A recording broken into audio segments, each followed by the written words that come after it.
তো প্রিয় মানুষ শাইখ মোহাম্মদ নজরুল ইসলাম সাহেব সহ আজকে এখানে উপস্থিত বিএনপির সকল পর্যায়ের নেতৃবৃন্দ, এই মসজিদ কমিটির সভাপতি, সাধারণ সম্পাদক বৃন্দ, আমার সামনে উপস্থিত সম্মানিত মুসল্লিয়ান একরাম, পর্দার আড়ালে সম্মানিয়া মা বোনেরা, আসসালামু আলাইকুম ওয়া রাহমাতুল্লাহ। কেমন আছেন আপনারা? আলহামদুলিল্লাহ। আলহামদুলিল্লাহ। এই চমৎকার রাতে আল্লাহ রাব্বুল আলামিন আমাদেরকে এত চমৎকার একটা মাহফিলে দান করেছেন।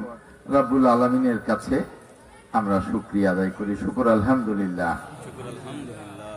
প্রিয় মুসল্লিয়ান ইকরাম, আমি কথা খুব সংক্ষেপ করব। আজকে এই কাঞ্চনপুর ঢংপাড়ায় এসে আমার খুব প্রিয় বন্ধু, যিনি দেখলে এমন একটা হাসি দিতেন, হাসিতে সকলের মন ভরে যাওয়া, এরকম একটা হাস্যোজ্জ্বল মানুষ ছিলেন আমাদের প্রিয় বন্ধু। বিশেষ করে আমার অত্যন্ত প্রিয় বন্ধু, বাংলাদেশ ব্যাংকের একজন ঊর্ধ্বতন কর্মকর্তা ছিলেন জনাব মরহুম এম.এ. মালেক সাহেব। আজকে তার কথা মনে পড়ছে এই ঢংপাড়া মাহফিলে এসে। মরহুম এম.এ. মালেক সাহেবের আত্মার মাগফিরাত কামনা করছি, মাগফিরাত কামনা করছি।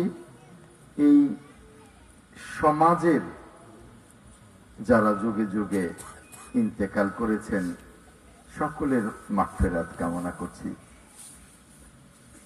সুপন খুব চমৎকার ভাবে কিছু কথা বলেছে, আমাদের অত্যন্ত মেধাবী সন্তান এই অঞ্চলের আমিন শরীফ সুপন। আমি খুব সংক্ষেপে দুটো কথা বলবো। আপনারা ইতিমধ্যেই শুনেছেন যে আমি সংসদ নির্বাচনে ধানের শীষের প্রার্থী হয়েছি। আমার এই জীবন সায়ান্নে আমি এবার ধানের শীষের প্রার্থী হয়েছি বাসাইল এবং সখীপুরের জন্য কিছু করব বলে। বাসাইল এবং সখীপুরের মানুষের বিস্তর সমস্যা আছে। আমি যেখানেই রাজনৈতিক কর্মসূচিতে যাই, সেখানে যারা অংশগ্রহণ করেন আমি তাদের সাথে মত বিনিময় করি, নিজে কম কথা বলে তাদের কাছ থেকে শুনবার চেষ্টা করি। এমন একটা এলাকা নেই যারা বলেছেন আমাদের কোনো সমস্যা নেই, এরকম একটা এলাকা নেই। প্রত্যেকটি এলাকা থেকে বিস্তর সমস্যার কথা বলা হয়েছে। মাদকের সমস্যা বলা হয়েছে, বেকার সমস্যা, রাস্তাঘাটের সমস্যা, স্কুল কলেজ মসজিদ, আমার এক দাদা এখানে আছেন, মন্দির, বিভিন্ন সমস্যার কথা যে এলাকায় যাই তারা জানান। বয়স্কদের বয়স্ক ভাতার সমস্যা, যারা বিধবা ভাতার সমস্যা, বিভিন্ন কিছু আমাকে তারা মত বিনিময়ে জানান। আমি খুব সংক্ষিপ্তভাবে সকলকেই একটা কথা বলি, ইনশাল্লাহ এবার নির্বাচনে আপনাদের দোয়ায়, আপনাদের ভোটে জিতলে আপনাদের সকল সমস্যার সমাধান করব ইনশাল্লাহ। এই কথাটা আমি খুব স্পষ্ট করে বলি।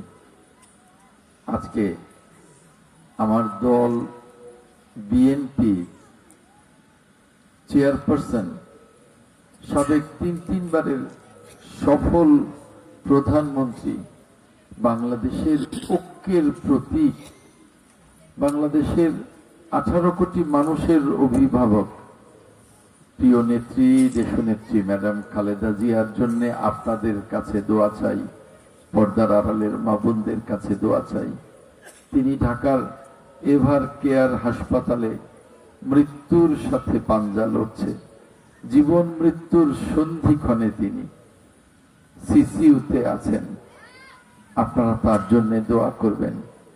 তার সুযোগ্য সন্তান ইনশাল্লাহ আগামী দিনের প্রধানমন্ত্রী দেশনায়ক তারেক জিয়া, তিনি লন্ডন, তিনি আপনাদের কাছে, পুরো জাতির কাছে তার মায়ের জন্য দোয়া চেয়েছেন। আপনারা দোয়া করবেন।